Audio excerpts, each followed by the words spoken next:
Hey everybody. Again, sorry I haven't been cranking them out back to back to back. Things kind of get in the way, but I am here now.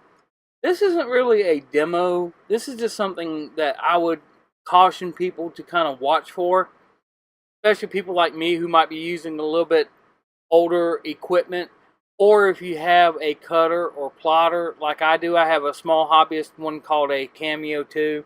I don't have the Cameo 3 because, quite frankly, I've been getting kind of mixed results with the 2. But this is important. Even if you use a professional grade one, this is something you still may want to kind of watch out for.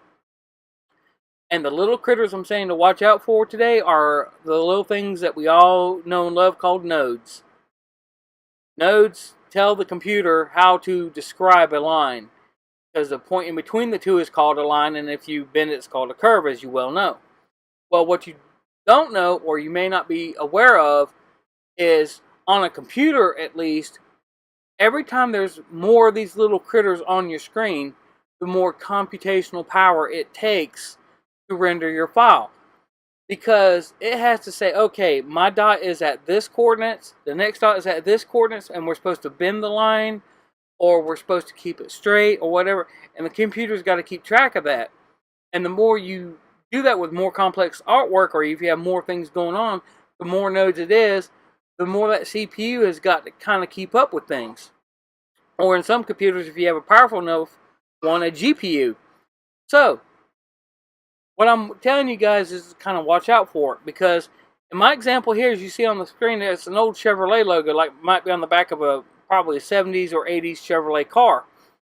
I was just tinkering around with this because I did have a car from that vintage at one time, and I was just like, I wonder if I could maybe, if I ever had one again, kind of dress it up with my own cut out vinyl logos, because again, I do have the machine. I can cut the stuff out on my own. But being also in the industry of signage for a while, in and out of it, I also know that every time there's a node, that machine interprets it as a change in direction. Why is that important? Well, when it's big enough, it doesn't matter. Okay? The blade will have enough time to twist and turn, no problem, you're good. However, sorry, the smaller you go with these logos, the harder it will be for that machine to change its direction. It may not have enough time to lift its blade up and turn it if it has to make the next direction. Or if it's too steep of a direction, it's going to lift your vinyl or tear it. So that's why we got to kind of be mindful of it if you're into cutting vinyl. Now, if you guys are just designing things to go on the web, or you're going to print it and you're never ever going to cut it with any type of machine like that, then don't worry about that part I just said. But you still got to worry about it to a certain extent, because again, the more nodes that there are in your machine, unless you got one of the latest and greatest that can handle the processing power, it's going to eventually start slowing your machine down. Okay? But please keep that in mind. And I'll show you an example of it. Get my mouse here. Up here is the logo I brought in. It's one I found on the internet. It's a badge that went on, like I said, a Chevrolet vehicle. Okay? Now, what I did is I used the vector trace to see what we would get. Okay? Whoops. And the Magic Mouse are having fun again this morning. Okay? Now, I'm just selecting the word Chevrolet, not that black outline, but just the word Chevrolet. And if we look down at the bottom here, path says 267 nodes. Now, that's letting the computer do that. That's not horrible for a complex shape like that, but still, sorry about that. The one down here is the one I manually clicked and traced out. Looks very similar to the top one, but look at the amount of node difference, 144. That's quite a bit of a difference. Okay, and especially to a cutter, that's going to be a lot faster, a lot cleaner cut, and for the older machines like mine, it's going to be a lot easier for it to keep track with.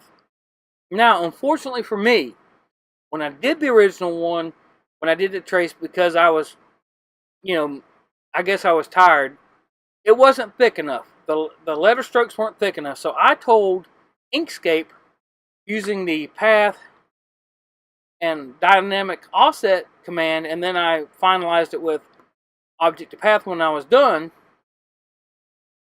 I got this result. Okay, but it had a ton of nodes in it, a bunch.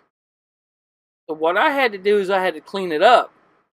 Okay, and I will demonstrate that here in just a second. But see, my end result was about 107 nodes. So keep that in mind. 107 after I cleaned it up.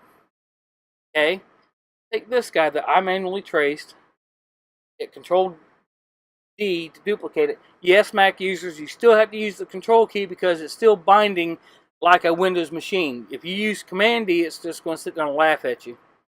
So I'm going to take Shift and just kind of tap this down. Whoops. In the magic mouse again. Find out where the heck we went now. There we go. Sorry, guys. This magic mouse is very, very, very touchy. Make it like that color there. That would be nice and easy to see. Roll back in. Okay. Like I said, it was too thin. I had to make it thicker like that. So I'm going to use that same thing. Now remember, that's 144 nodes. Dynamic offset. Grab my little node here.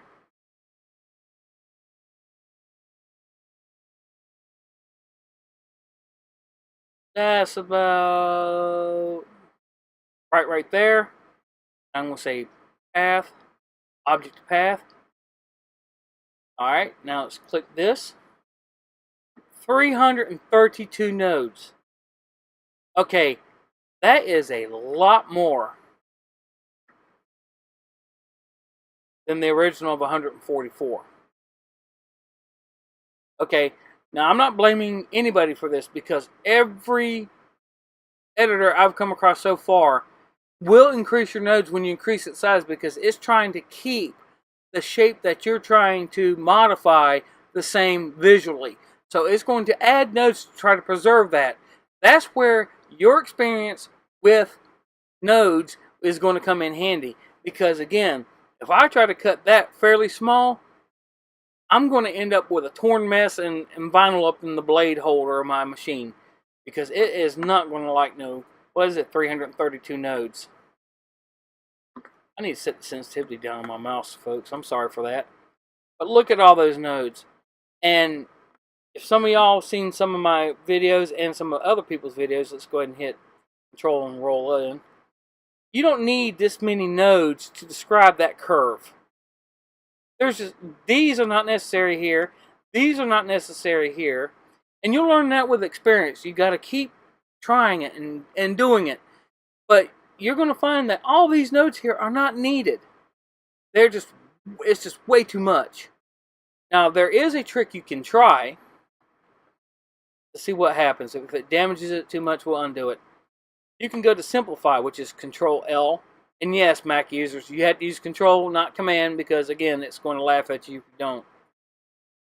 Okay, that really destroyed it. If you notice here, the E got curved in. Now, if you still want to work with that, you can. But in my opinion, I'm just going to hit Control, yes, Control again, Z, and see how it looks a little bit better. What I would do is, like I said, I would come in here and I'll just give you a quick little how I would clean this up. Okay, that might be too hard to describe, so I'm gonna, let's see here, let's clean up the C. That'll be a good one to do together. I know from this point to this point that can be probably described without these nodes here.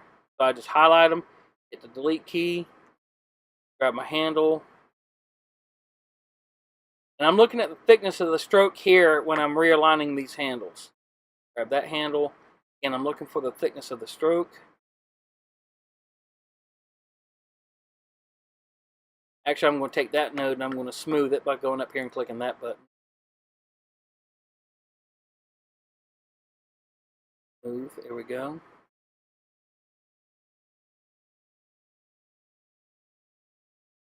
That's a lot better. These set of nodes here we do not need, so I can get rid of that. See, it made it a little thinner, but again, just, remember what your stroke is supposed to look like. These here I don't need. I don't think I need any. Well, I'm going to keep those. Let's get these. Yes, I'm going to fix that little boo-boo in just a minute. Roll in. In my case, with the magic mouse, I'm going to kind of wheel in, touch in.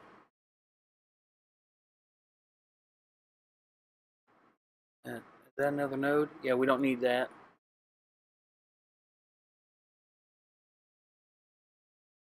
Need these here. Okay, I got one here. I don't need that one to help describe it.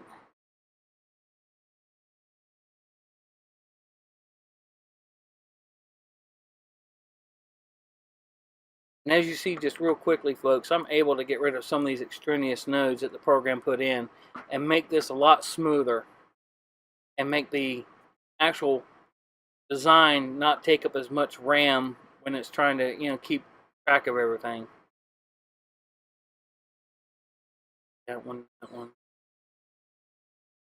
one's changed. And again, I'm getting all these artifacts because, again, I am using a precompiled version of this program. I really need to get off my rear end and actually build it.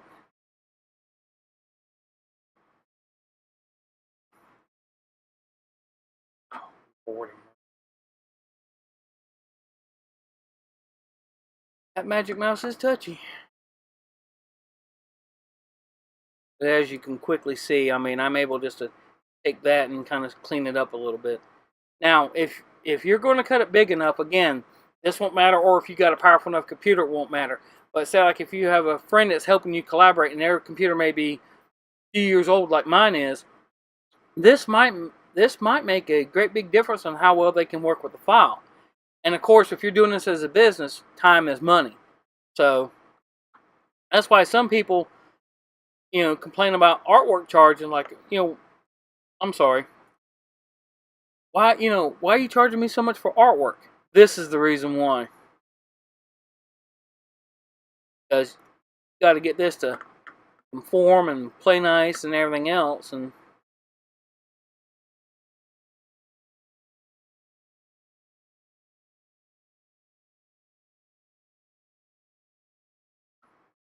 so just keep that in mind, folks, when you're doing this. But I just did a little bit of this with you guys here. But you see, it can be a little bit time consuming. But with just a few nodes I took, remember this is like 344. I can move this in and out and get rid of that distortion. See, we went from 344 in that short amount of time to 304, and it looks visually the same. Now I can see if there's a little bow here I still need to deal with and everything else. But at the same time, once you get it thinned down and you still got the basic shape, then you can kind of finish tweaking it. If you have to add or remove nodes further, you can do that. But again, these little critters are beautiful because they make it so we can make this thing as big or small as we want.